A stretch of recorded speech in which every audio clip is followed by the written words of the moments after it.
This KLX 110 was running pretty rough at idle and also leaking fuel out of the carburetor drain hose.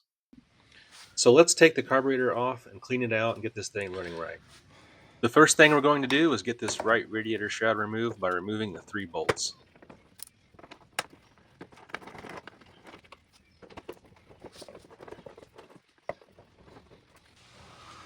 If you haven't done this yet, go ahead and turn your gas off. Let's get the carb removed. We are going to leave this choke cable installed so that we don't have to mess with removing it, and that'll still allow us to get the carb removed enough to get the bowl off and the jets out to clean it. The first thing I'm going to do is go ahead and remove the fuel hose from the carburetor. My fuel hose was kind of old and brittle. I did actually end up cracking it when I removed it here, so I did have to actually replace it. So be careful about that.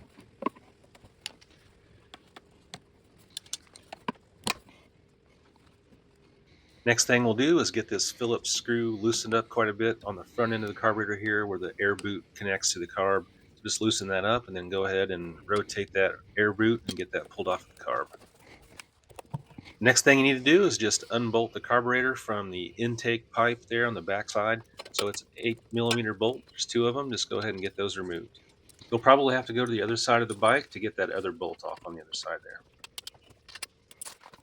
Now the carb should go ahead and pull out of there. The only thing that will hold it up is the overflow hose on the bottom if there's not enough slack, and the choke cable and the throttle cable on top there. Now I'm just going to use some carb clean spray and just spray off the mating surfaces of the bowl where we're going to separate the bowl there and any other dirt that you think might fall back down into your carb. So just go ahead and clean it up a little bit basically so that you don't get any excess dirt where it shouldn't go once you take stuff apart. Now let's go ahead and take this float bowl off the bottom here. There's just 2 Phillips screws to remove.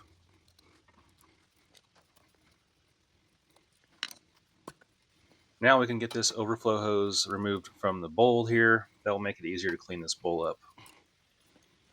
With the float bowl removed, you can now see the plastic float. The float moves up and down and pushes on a little valve that will probably fall out when you remove this float, so be careful not to lose it. And to remove the float, there's just a little split pin that usually holds it in place. You can press it out either direction. If it's a little bit stubborn, you can tap on it with a tool and it'll pop right out of there. And here's my little float valve here that ended up falling out. And your float may have already fell off, but if not, just go ahead and grab it and pull it right off. This hole right here is where the float valve actually goes in and moves up and down. And if you have a fuel leak that won't shut off, chances are you've got some dirt or debris stuck up in there, and this is one thing that needs cleaned out. The larger jet right in the middle here is the main jet. That's what controls how much fuel goes in the carb as you give it throttle. So we're going to go ahead and remove that first with a flat screwdriver here. With the main jet removed, you can now remove the part that the jet screws into. This thing is called the needle holder. So go ahead and get that removed. You'll have to have a wrench or a small socket, and then remove that, and we'll have to clean that also.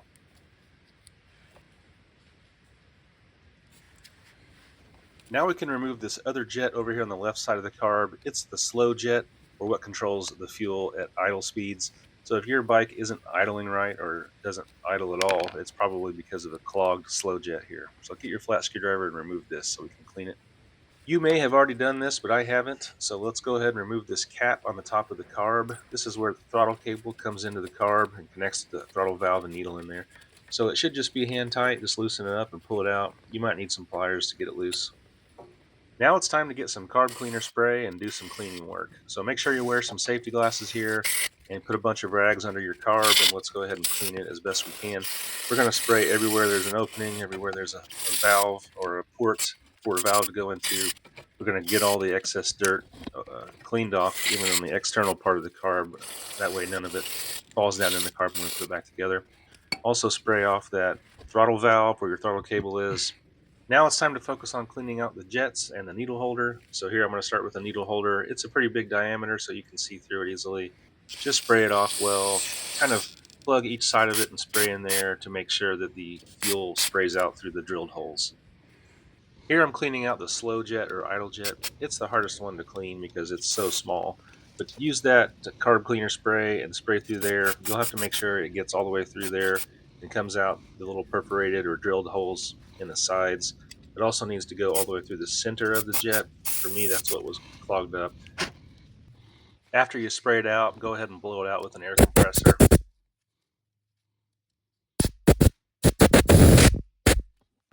Even after spraying mine out and blowing it out with an air compressor, it was still clogged. I still could not see daylight when I held it up to the light source. So I'm going to go ahead and soak it in this little cap full of carb cleaner overnight and then blow it out again, and that should do the trick. Don't forget to spray out your main jet. Make sure that it flows that carb spray properly through there and blow it out as well. Also, go ahead and spray off your little float valve that goes into the float. Don't forget to clean out your float bowl here. So for me, it had a bunch of old crusty fuel deposits, kind of hard to remove.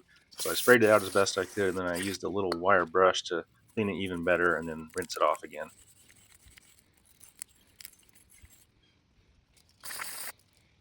Let's put it back together now. So first I'm going to go ahead and put the slow jet in. Just get a flat screwdriver and tighten it up. Now let's go ahead and put this needle jet holder, main jet holder, back in. You'll need to start it and then get yourself a little wrench or socket and tighten it up. Now put the main jet in, get your screwdriver and tighten it up. Now let's put the float back in. Don't forget to put this float valve back in. So go ahead and put the float valve into the little tab on the front of the plastic float and then fit it back into position. You might have to take a little screwdriver and hold that float valve in position while you put it in so it doesn't fall out. And then go ahead and get that little pin, split pin, and put it back in there. That's what holds your float in. Now it's time to reinstall your float bowl. You may not need a new O-ring, but my O-ring was so brittle and hard it really wasn't doing any sealing, so I went ahead and got a new O-ring. Here's the part number for the new O-ring, and I'll put a link to it in the description. Now just go ahead and get a pick or a screwdriver and scrape out that old O-ring if you're replacing it, put your new one in. Then we'll just tighten up this bowl back onto the carburetor with the 2 screws. It really only fits on in one direction.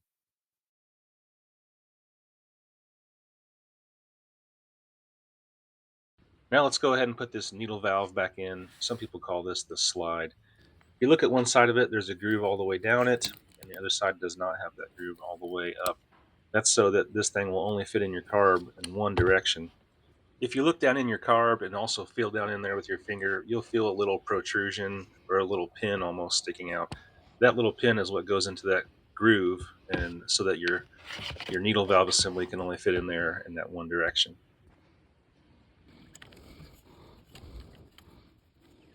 Now, once you get the needle valve down in there right, just go ahead and get that cap on there, hand tight only.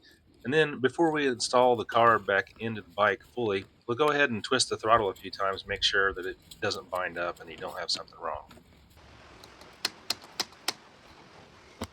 Now it's time to reinstall the carb. So let's go ahead and make sure that that clamp is already on the air boot side, and then fit the rubber air boot around the front part of your carburetor.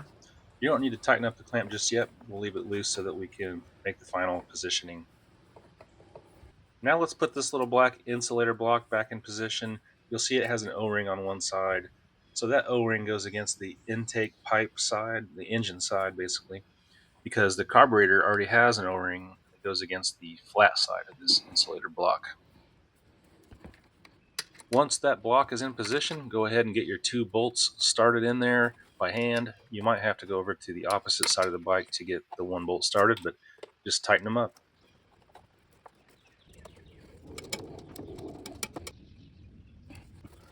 Now make sure your air boot is still on there properly and go ahead and tighten that clamp up with your screwdriver.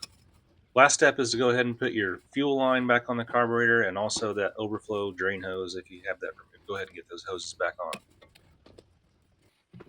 Okay, let's reinstall this right plastic shroud. Just grab the 3 bolts and reinstall it.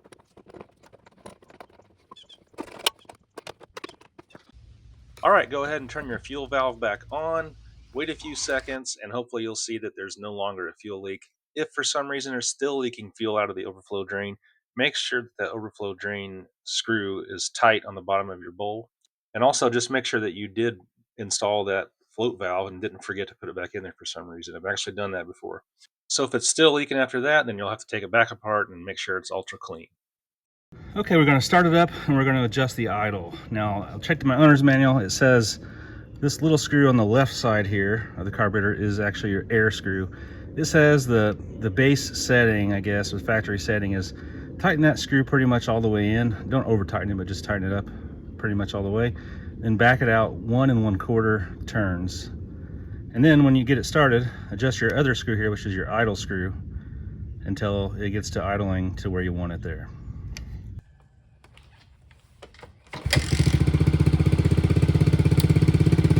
I already adjusted the air screw until what's 1 1/4 turns out.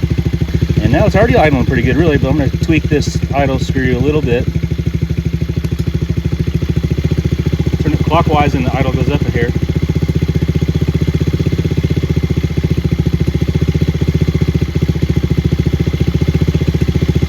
Yeah, something like that sounds good to me. All right, let's take it for a little spin.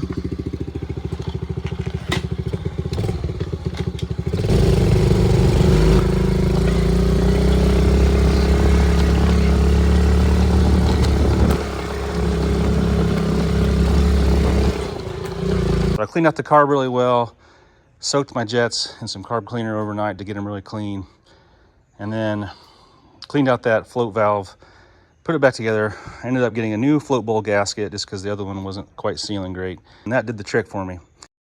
As always, thanks for watching the RepairNet channel. Give me a thumbs up and follow for more good videos. Here's a few more KLX 110 videos that you guys might like.